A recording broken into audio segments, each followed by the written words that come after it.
Hello, friends. This is Jim Strathy. Before we launch into this song, I want to share a few words with you, kind of a full disclosure.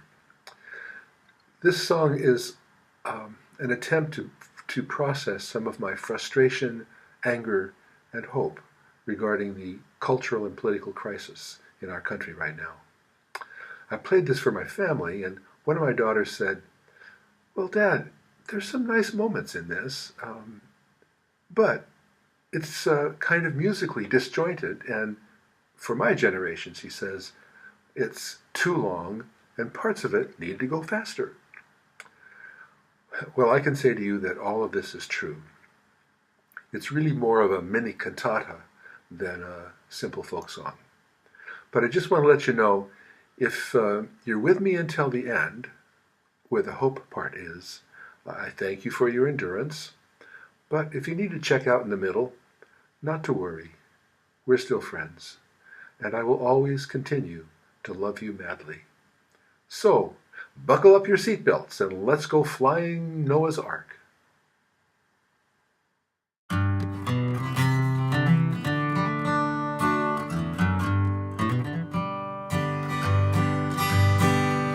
We're all flying in a jumbo jet, every man, woman, and child.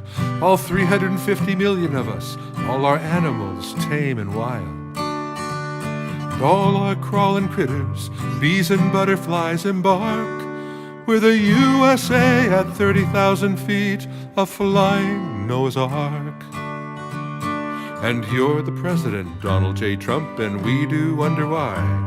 You're sitting there in the cockpit without knowing how to fly.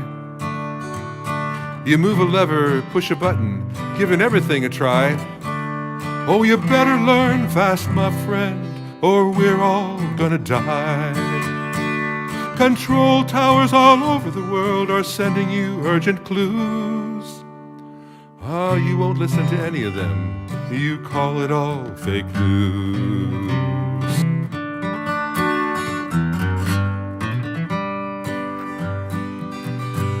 Now Congress meeting in the back of the plane, holding a big debate about drilling the Arctic, cutting health care, and other matters of state. Oh, my dear friends in Congress, I have a message just for you. Don't let your mega donors dictate what you do. 'Cause you're funded by big oil, those peddlers of demise, putting poisons in the air, acid in the sea, and hiding it with all their lies. Causing hurricanes, flood and famine, fires and disease, killing women, men and children, animals, plants and trees. Forever changing Mother Earth, our only planet home, with boiling, smoky, scalding sky and oily ocean foam. Oh, come all you oil barons, listen to what I say. I do thank you for the lights in my house and my trusty Chevrolet.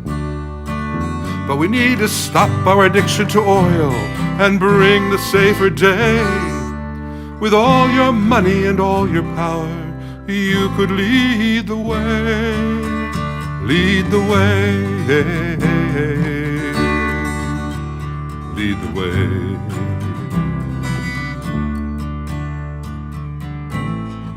But you gotta stop your drilling, because if we don't, we're in danger of losing our human soul when we don't care how we make our money or how many people are killed.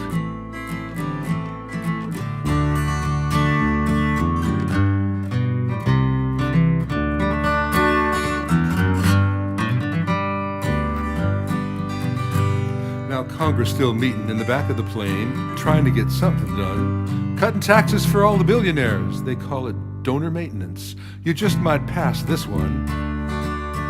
And you're taking funds from the NRA. They give you firm direction to help them sell more guns each day with your blessing and protection. But do you know, oh, do you know, over 30,000 Americans are killed each year by guns. We kill 2,500 children a year. We're shooting our little ones. 5 times more likely with a gun in the house to kill girlfriends and wives.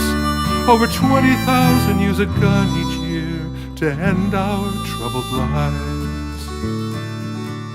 Oh, keep your rifles for hunting wild game. Just be careful and smart. But handguns and Uzis are meant for one thing: tearing human flesh apart. So, my dear friends in Congress, our country has a major disease, epidemic addiction to shooting off guns, and we beg of you to please stop taking those bribes from the NRA. Get some backbone and get some guts. Have some compassion for us folks back home, and fix this mess. Fix this mess. Fix this mess. Because if we don't,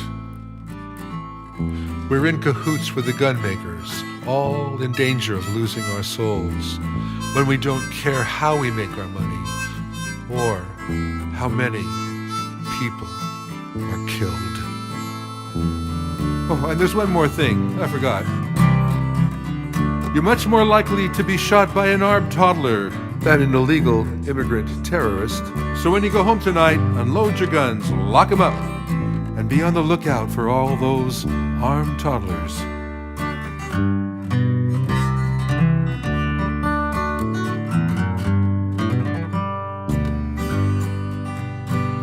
Now Congress called emergency meeting. We got a crisis and confusion.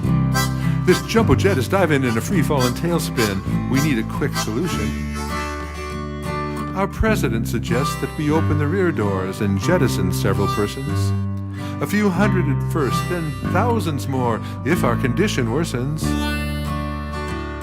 All you immigrants will be first to go, with your foreign faith traditions. Then the sick and disabled, especially those with pre-existing conditions. Any gay or transgendered folks on board, out the door you'll sail. If you protesters don't grab your signs and jump out, you'll spend 70 years in jail. There's a man marching around with a torch in his hand, checking out every face. If your skin color's darker than vanilla ice cream, you'll be gone without a trace. And all you pregnant immigrant girls, too young to raise a child, we've a special door just for you, so line up single file. But wait, hold on, stop right there. This is all insane. It turns out we got many skilled pilots on board who know how to fly this plane. We'll choose one of them and march to the cockpit, relieve Mr. Trump of his duty. It's election time, transfer of power. It's called democracy, nothing of beauty. Don't worry, Mr. Trump, you'll be okay with your golf course and your hotel. But we'll put our country on a different course, and tomorrow, hopefully, all will be well. We pulled up that stick, put down those wheels in time to make a safe landing, helped everybody safely off the plane, and I do mean everybody. And together on the ground we're standing, yes, we're standing.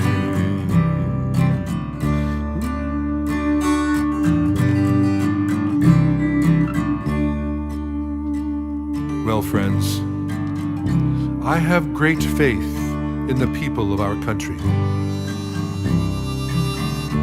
We have good hearts, hearts that want to take care of each other, hearts that seek the well-being of all our neighbors, nearby and far away. Our democracy is a very fragile thing. It needs our tender care and commitment to survive. We must make it possible for everyone to vote, and that all those votes are honored. Many things are broken in our country right now. But broken things can be mended, not by just waiting around for things to change, but by showing up with our love and our courage to raise our voices, to resist and to push back, and find some friends who also care and work together. We must reach out to those who consider us to be their enemies and listen to them and invite them to become our friends.